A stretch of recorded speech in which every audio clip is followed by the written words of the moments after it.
अयोध्या बुद्ध धर्म का सबसे बड़ा केंद्र था। साकेत में बने इस बौद्ध स्थल को आरएसएस ने जानबूझकर नष्ट किया है। बुद्धिस्ट इंटरनेशनल नेटवर्क के राष्ट्रीय प्रभारी प्रोफेसर विलास खरात ने यह आरोप लगाते हुए कहा कि महामारी को लेकर देश में जहां एक और लॉकडाउन घोषित किया गया है, लॉकडाउन में जनता घरों में है, कंपनियों से लेकर छोटे मोटे दुकानों तक बंद हैं, वहीं दूसरी तरफ संघ संचालित सरकार इसके विपरीत संघ के एजेंडों को लागू करने के लिए नाजायज काम कर रही है। उत्तर प्रदेश में लॉकडाउन के दरमियान ही यूपी के सीएम योगी आदित्यनाथ द्वारा अयोध्या में हजारों की तादाद में लोगों को इकट्ठा करके शिलान्यास किया गया। वहीं 11 मई 2020 को जेसीबी और ट्रैक्टर चलाकर विवादित जगह पर प्राचीन अवशेषों को तोड़ दिया गया और अचानक 21 मई को चंपत राय ने प्रेस विज्ञप्ति जारी कर मीडिया में एक तरफा झूठा प्रचार किया।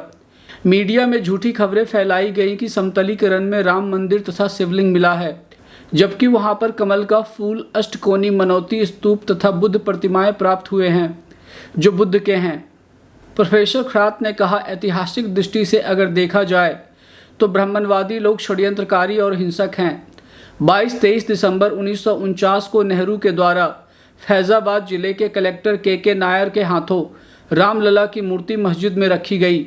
यह मूर्ति गोरखपुर से गीता प्रेस के प्रमुख हनुमान पोद्दार के घर से लाई गई थी। उन्होंने दावे के साथ कहा कि यहीं से हिंदू मुसलमान का नया विवाद शुरू किया गया। आगे चलकर 6 दिसंबर 1992 को संघ परिवार ने कांग्रेस के सहयोग से बाबरी मस्जिद गिराई। जब राम जन्म स्थान के बारे में सुप्रीम कोर्ट ने सबूत मांगा तो आरएसएस तथा विश्व हिंदू परिषद के नेताओं ने जवाब दिया, राम का जन्म वहीं हुआ है, यह हमारी आस्था है और आस्था का कोई सबूत नहीं होता। इस विवाद का हल निकालने के लिए न्यायपालिका ने एएसआई अर्थात आर्कियोलॉजिकल सर्वे ऑफ इंडिया को उस जगह खनन करने का आदेश दिया, लेकिन 2003 में रामलला की मूर्ति जिस जगह पर स्थापित की गई थी उस जगह को छोड़कर उत्खनन का कार्य किया गया। यह बात पुरातत्व विभाग और भाजपा आरएसएस के लोग भली भांति जानते हैं कि वहां पर राम का कोई सबूत नहीं है, इसलिए उन्होंने प्राचीन बौद्ध स्तूप को नष्ट करने के लिए लॉकडाउन का सहारा लिया। खरात ने कहा, ब्राह्मणों की बदमाशी को उजागर करते हुए जेसीबी का इस्तेमाल करने का समय और टीवी चैनल पर रामायण महाभारत दिखाने का समय एक ही है। प्रोफेसर खरात ने एएसआई के रिपोर्ट के हवाले से कहा कि विवादित जगह के अंदर 184 प्राचीन भग्नावशेष हैं। उनके अंदर बुद्ध स्तूप तथा अनेक बौद्ध अवशेष मौजूद हैं, इसलिए उसे जानबूझकर नष्ट करने के लिए जेसीबी का इस्तेमाल किया गया। यह राष्ट्रीय तथा अंतर्राष्ट्रीय क्राइम एएसआई के सहयोग से किया गया है। उन्होंने आगे कहा कि 1860 में sir major general Alexander Cunningham के नेतृत्व में भारतीय पुरातत्व विज्ञान विभाग की स्थापना की गई। मेजर कनिंघम ने बुद्ध और सम्राट अशोक से संबंधित प्राचीन ऐतिहासिक स्थानों तथा अवशेषों की खोज की और उसे दुनिया के सामने प्रस्तुत किया। बुद्धिस्ट इंटरनेशनल नेटवर्क के द्वारा राकेश लाल सिंह एडिशनल डायरेक्टर जनरल को इस मामले में पूछा गया, तब उन्होंने हाथ ऊपर करके कहा कि मुझे कुछ भी मालूम नहीं है और हम कुछ नहीं कर सकते। इसका मतलब साफ है कि वर्तमान भाजपा सरकार ने एएसआई का कठपुतली की तरह इस्तेमाल किया, जैसा कि न्यायपालिका का किया गया। खरात ने कहा, धम्म के प्रचार के लिए बुद्ध ने साकेत में 6 वर्ष बिताए थे। सम्राट अशोक ने पूरे जम्मू द्वीप में 84,000 बुद्ध स्तूप एवं स्मारक बनवाए थे। बुद्ध जहाँ जहाँ गए थे, सम्राट अशोक ने वहाँ वहाँ बुद्ध के पवित्र धातुओं को स्तूप में स्थापित किया। 4वीं शताब्दी में फाहियान और 6वीं शताब्दी में ह्वेनसांग साकेत इसलिए गए क्योंकि वहाँ बुद्ध के पवित्र धातु थे जिनमें बुद्ध के नाखून और बाल के अवशेष थे। उन्होंने अपनी आंखों से वहाँ पर बुद्ध से संबंधित 4 विशाल स्तूप देखे, एक विशाल संघाराम देखा और वहाँ पर 20 संघाराम थे जहाँ 3000 बौद्ध भिक्षु निवास करते थे।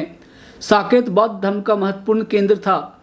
1857 में विवादित मस्जिद के स्थान को लेकर ब्राह्मण और मुसलमानों में झगड़ा हुआ और वहाँ हत्याकांड भी हुए।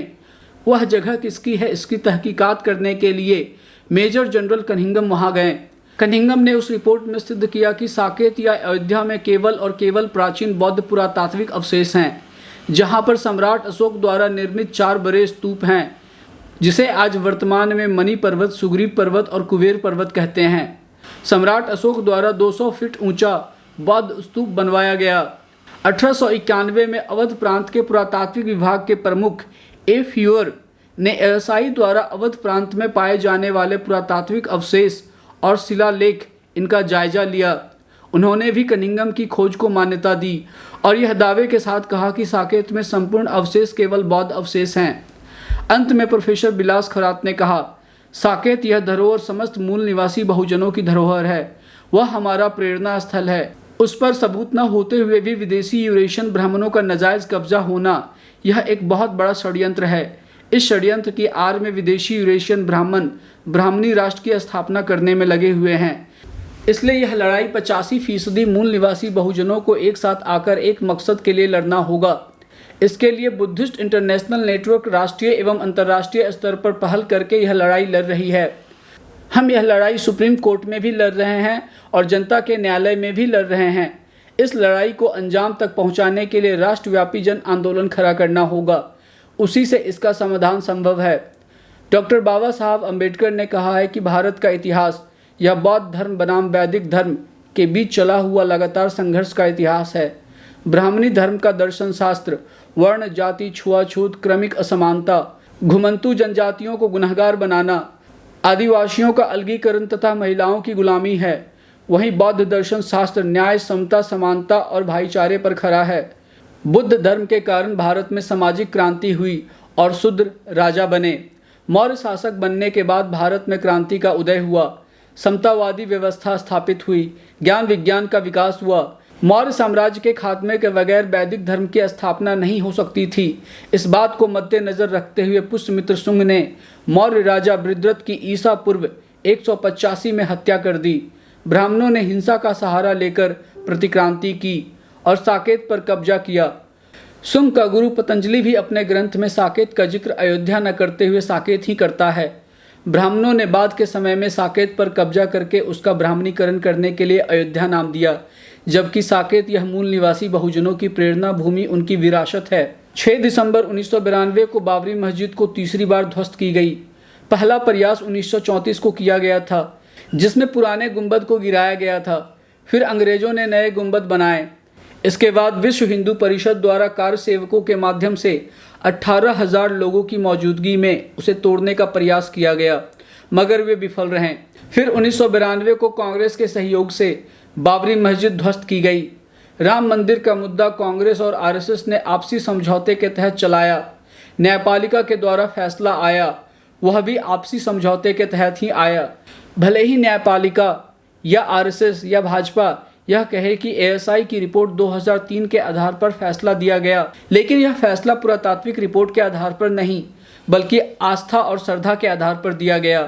एएसआई की रिपोर्ट 2003 के आधार पर यह सिद्ध होता है कि विवादित जगह 2.77 एकड़ भूभाग के नीचे बौद्ध अवशेष प्राप्त हुए हैं। एएसआई की रिपोर्ट 2003 में दर्ज है कि वहाँ तीसरा लेयर मौर्य काल का है। कार्बन डेटिंग के आधार पर वह मौर्य काल का साबित हुआ है। असल में पुरातात्विक आधार पर जमीन या मालिकाना हक बौद्धों या मौर्यों को जाता है। उस स्थान पर हजारों की तादाद में त्रिरत्न, बुद्ध, धम्म, संघ के प्रत्येक चिन्ह मिले हैं। साथ ही धम्म चक्र परिवर्तन के प्रतीक, चीवरधारी बुद्ध की प्रतिमा, बुद्ध के मुद्रा वाली प्रतिमा टूटी अवस्था में मिली है। साथ ही मौर्य, कुषाण, गुप्त काल के बौद्ध अवशेष वहाँ मिले हैं और मौर्य काल के हाथी के टूटे हुए अवशेष भी मिले हैं। इसका मतलब है कि पुष्यमित्र शुंग द्वारा वहाँ आक्रमण हुआ होगा और उसी के कारण अवशेष तोड़े गए होंगे। बुद्धिस्ट इंटरनेशनल नेटवर्क के प्रोफेसर विलास खरात ने जो बौद्ध स्थल साकेत मुक्ति आंदोलन की घोषणा की है, इस आंदोलन में वामसे भारत मुक्ति मोर्चा, बहुजन क्रांति मोर्चा एवं सभी ऑफशूट विंग शक्ति के साथ समर्थन करता है। वामसे भारत मुक्ति मोर्चा हर संभव कोशिश करेगा। यह बात वामसे भारत मुक्ति मोर्चा के राष्ट्रीय अध्यक्ष वामन मेश्राम ने MNTV पर एक कार्यक्रम के दौरान कहा। वामन मेश्राम ने आगे कहा कि 2.77 और 67 एकड़ जमीन को पुरातत्व विभाग के द्वारा खोदना चाहिए ताकि पता चले कि वहां पर राम से संबंधित अवशेष हैं या बुद्ध से संबंधित। 21 मई को अयोध्या में समतलीकरण के समय जो अवशेष मिले उसके बारे में अखबारों में खबर छपकर आया, उसे मुस्लिम, मौर्य और बुद्धिस्ट इंटरनेशनल नेटवर्क द्वारा टेकअप किया जा रहा है। उन्होंने दावे के साथ कहा कि इस संदर्भ में जो केस दायर किया जाएगा उसे साबित करने के लिए मेरे पास बहुत सारे सबूत हैं। मैं इस नतीजे पर पहुंचा हूं कि जो उपरोक्त साइट है, कनिंघम हुआनसंग के द्वारा जो सबूत है या इलाहाबाद हाईकोर्ट के द्वारा जो सूची तैयार की गई थी उसके अनुसार वह बुद्धिस्ट साइट है। वामन मेश्राम ने कहा कि हम SC, ST, OBC, Jain, Buddhist, मुसलमान, सिख की लड़ाई लड़ रहे हैं। इस बात को ध्यान में रखते हुए और उनकी समस्याओं का समाधान करने के लिए हर संभव मदद की जाएगी। उन्होंने आरोप लगाया कि लॉकडाउन के दौरान छुपकर चंपत राय द्वारा JCB से वहां के अवशेषों को नष्ट किया गया। ये काम उन्होंने आपराधिक तौर पर किया है, क्योंकि जब सारे देश में निर्माण कार्य, उत्खनन कार्य पर पाबंदी है, इसका मतलब है कि यह जानबूझकर अवशेषों को नष्ट किया गया है।